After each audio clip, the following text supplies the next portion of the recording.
2002 കൊളംബിയയിലെ കൽക്കരി ഖനിയിൽ മണ്ണ് നീക്കം ചെയ്യുന്ന ഗവേഷകർക്ക് ഒരു വലിയ അസ്ഥികഷ്ണം കിട്ടുകയുണ്ടായി. അത് പരിശോധിച്ച ഗവേഷകർക്ക് അത് വിശ്വസിക്കാനായില്ല. കാരണം ഒരു ജീവിക്ക് ഇത്രയും വലുതാകാൻ കഴിയുമെന്ന് അവർ സ്വപ്നത്തിൽ പോലും കരുതിയിരുന്നില്ല. 3 മനുഷ്യരെയൊക്കെ ഒരേ സമയം വിഴുങ്ങാൻ കൽപ്പുള്ള ഒരു ഭീമൻ പാമ്പിൻ്റെ ഫോസിലായിരുന്നു അത്. ഭൂമിയിൽ ഇന്നുവരെ ജീവിച്ചിരുന്നതിൽ വെച്ച് ഏറ്റവും വലിയ പാമ്പുകളായ ടൈറ്റനോബോവയിലേക്കാണ് ഇന്നത്തെ യാത്ര. ടൈറ്റനോബോവയുടെ കഥ തുടങ്ങുന്നത് മുമ്പ് പറഞ്ഞതുപോലെ ലോകത്തിലെ ഏറ്റവും വലിയ ഖനികളിൽ ഒന്നായ സെർജോണിൻ്റെ ആഴങ്ങളിലാണ്. വടക്കൻ കൊളംബിയയിലെ ലാഗുവാചിറ റീജിയനിലാണ് ഈ ഖനി സ്ഥിതി ചെയ്യുന്നത്.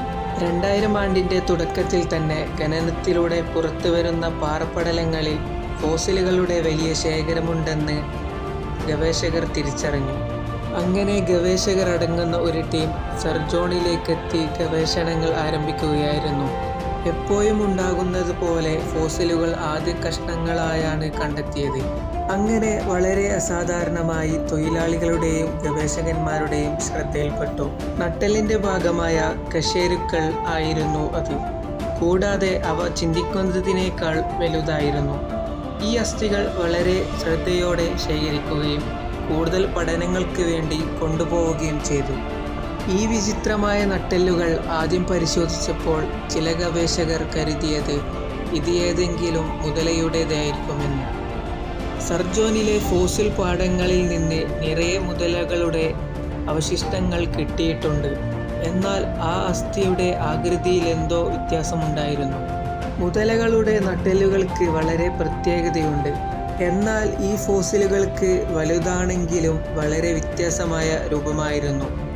ജോനതൻ ബ്ലോക്ക് അദ്ദേഹത്തിൻ്റെ സഹപ്രവർത്തകനായ കെർലോസ് ജറാമിലോയാണ് ഈ അസ്ഥികൾ എന്താണെന്ന് കണ്ടെത്താൻ തുടങ്ങിയത്. ബ്ലോക്ക് ഈ ഫോസിലുകൾ പാമ്പ് വിദഗ്ധനായ ജെയ്സൺ ഹെഡിനെ കാണിച്ചപ്പോൾ നിഗമനം പാമ്പിലേക്ക് മാറി. ഈ നട്ടെല്ലുകളുടെ ആകൃതി പാമ്പിൻ്റേതാണെന്ന് ഹെഡ് തിരിച്ചറിഞ്ഞു. ആ തിരിച്ചറിവ് ഞെട്ടിക്കുന്നതായിരുന്നു. അസ്ഥികൾ പാമ്പുകളുടെ പോലെ തന്നെയായിരുന്നു.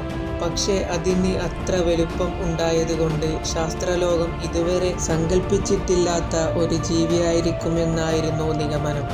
ഇതുവരെ കണ്ടെത്തിയ ഏത് ഫോസിലുകളെക്കാളും വലുത്.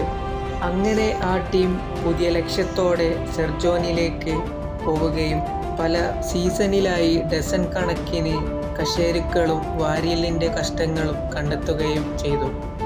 അങ്ങനെ ആധുനിക കാലത്തെ സമാനതകളില്ലാത്ത ഒരു ജീവിയുടെ ചിത്രം വ്യക്തമായി കിട്ടി. അതായിരുന്നു ടൈറ്റനോബോവയുടെ രാജാക്കന്മാർ. അങ്ങനെ ടൈറ്റനോബോവ സെർജിനസിസ് എന്ന ജീവിയെക്കുറിച്ചുള്ള ശാസ്ത്രീയ വിവരങ്ങൾ 2009 ഫെബ്രുവരിയിൽ നേച്ചർ എന്ന ലേണലിൽ പ്രസിദ്ധീകരിച്ചു. അത് കണ്ടെത്തിയ ഖനിയുടെ ബഹുമാനാർത്ഥമാണ് സ്പേഷ്യസ് നാമമായ സെർജിനോസിസ് എന്ന നൽകിയത്. ഇത് പുറത്തു വന്നതോടെ ലോകം മുഴുവനും അത്ഭുതപ്പെട്ടു. ബാക്കി സ്റ്റോറി അറിയാൻ വേണ്ടി സബ്സ്ക്രൈബ് ചെയ്യൂ.